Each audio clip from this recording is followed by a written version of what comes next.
Okay, so what we got for today is factoring a trinomial. Again, we've already done this first semester, but we're really going to need this in Unit 12.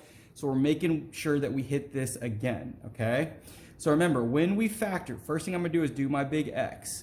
A times C goes on top, B goes on the bottom, okay? So again, A times C, 2 times -5 is going to give me a -10, and my B is -9. So I need two numbers that multiply to 10 and then can add or subtract to -9. So my numbers that can multiply to 10 are 10 and 1 and 2 and 5. So can I get a 9 from a 10 and a 1?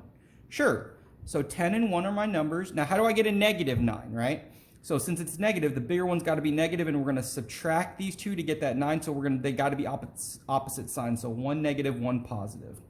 So remember, the way this works is my A and my C come down, so it's 2x squared and then the -5, and then these two go in the middle with x's, right? So I'm going to group these now. What's the biggest number that I can divide out of both of these? It's a 2. And what's the biggest number of x's I can take out? Well, this is x to the 2, this is x to the 1. I can take a 1 out of each of these. Divide. 2 divided by 2 is 1. I have 2, I take 1 out. How many do I have left? I have 1.